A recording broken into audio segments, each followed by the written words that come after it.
Finding employment and an accessible workplace as a disabled person can be a really big challenge. Unfortunately, we hold a lot of misconceptions in our society that disabled people aren't valuable in the workforce, and providing accommodations can be too difficult. So today, we are destigmatizing disability employment.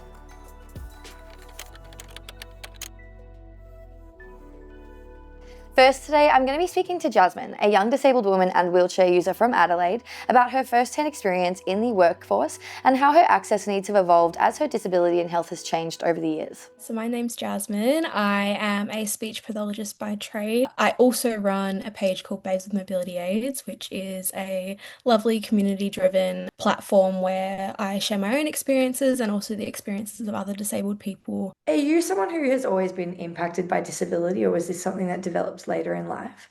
Something that developed later in life for me. So my disability came to a head around I was 15.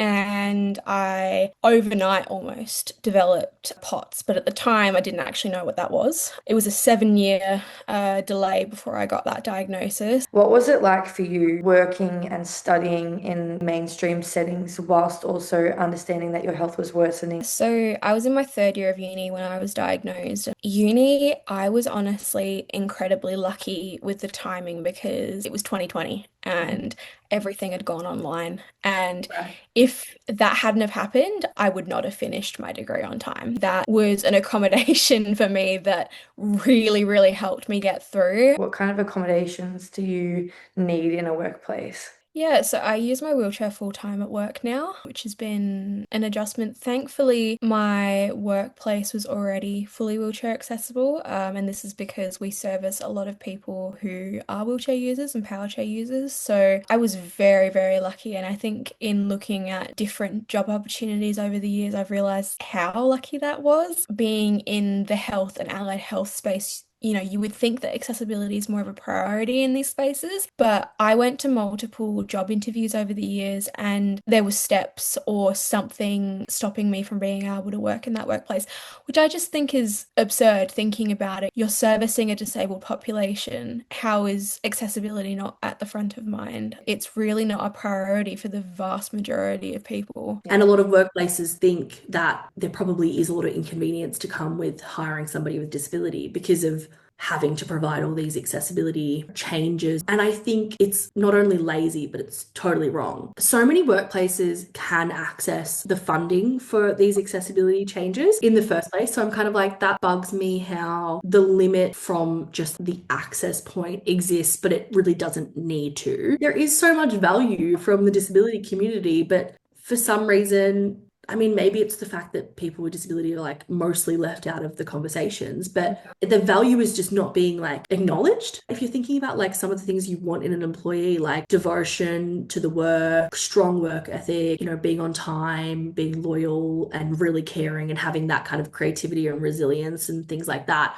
I think disabled people are like the prime candidates. We should all be hiring disabled people for all sorts of roles and paying them the same as we would anybody else. We are here at All Things Equal in Balaclava, a social enterprise and working cafe helping to empower disabled people. And I'm here to talk to Bianca, who's the head of Impact, about what they're doing to provide an accessible workplace for all of their staff, as well as improve employment outcomes for the disabled community. Let's go.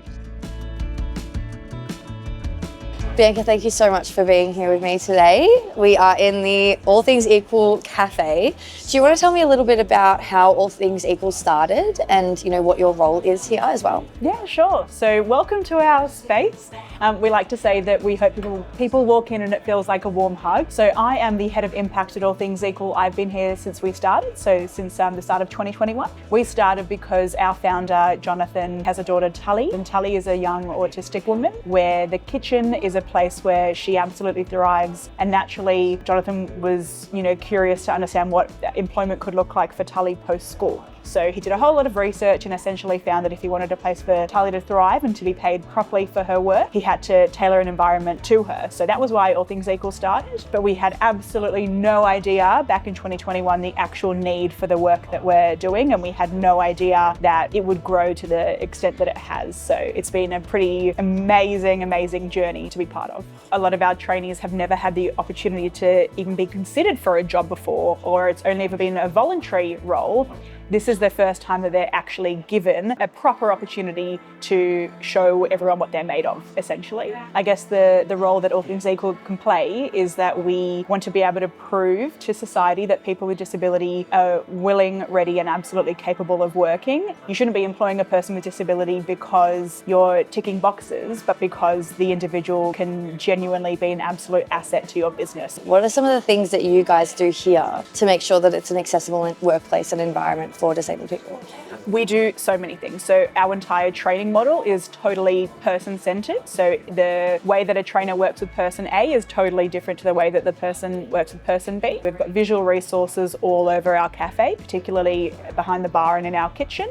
And so those are things from what the appropriate uniform is to visual recipes. But what we really do here is that we teach real-world skills in a real-world environment with real-world expectations so that we can transition our trainees on into the wider world of hospitality and hopefully developing a career in hospitality. We're already seeing what an opportunity like this can actually do and have for not just the individual, not just for their family and their support network, but for all the other employers out there to just have a much better team and greater culture and greater efficiency and all those sorts of things. Absolutely, it must be incredible. I think a lot of workplaces and employers would probably see those things as, just benefiting disabled people, but it's really not. I mean, even like you said, with the person-centered training approach and making sure that, your training is individualized to that person and how they learn. Every single person learns differently and can benefit from a structure like that. And you're going to get more out of your employees, disabled or not, when you have things like that in place. And also, if we can put these things in place to better support the team members that we have in any workplace, we are just having better business outcomes. So for example, I proudly have ADHD. I got a diagnosis only a couple of years ago, but the things that I get to put in place and the flexibility that I get to have in my role actually just helps me to be better at my role. So imagine what that could look like if we had the same perception of not just someone in a senior leadership role, but also for a casual staff member. What are the subconscious things that we are changing in people's minds when we just show that these things aren't difficult? They're just different to maybe what we're already used to. And for anyone that's considering trying to make their workplace maybe more accessible to disabled people or trying to implement new structures and accommodations, what do you think are really important first steps? The first step would be just start. Just ask your team what they need. What are you doing to actually have a psychologically safe space where you've got respectful curiosity just embedded in the work that you do so that a person, if they haven't felt comfortable yet, they might feel comfortable one day to share with you what they need. But also just showing that you care, asking the right questions, setting things up so that a person can see that you really are considering different needs. I think it has to be a big systemic change in our general view and idea of disabled people, and I think that starts with good representation. Positive representation just feels like the most obvious solution to this because it shows people who are non-disabled and people who don't have lived experience in one way or another how we exist and what our lives are like and what we need and what we are able to achieve when we do have the right accommodations in place. I think that's, incredibly important going forward. The really positive thing about social media is that we can get the kind of representation that we never could with traditional media. Creators can, from their own lived experience, talk about these things that are, taboo or things that the traditional media wouldn't touch. And it's really genuine representation. And it does build a lot of connection for communities that are otherwise quite isolated because of how inaccessible society is in a lot of ways. What change do you want to see for the future of disability employment? In a dream world, I would love to know that every single workplace in Australia employs a person with disability or a neurodivergent person. I think that it's likely already happening, but what could it look like if we actually had people feeling comfortable to disclose and ask for the help? I also want to see what the hospitality industry can do because that's our area of focus. We're always complaining about staff shortages, but yet All Things Equal has over 100 people on our wait list dreaming of their first ever paid job in hospitality and genuinely want to build careers. So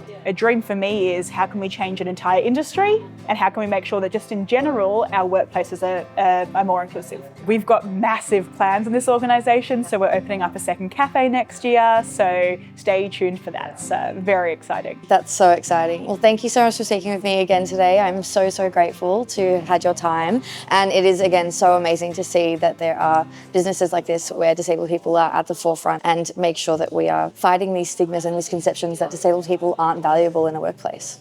Thank you so much. Thank you.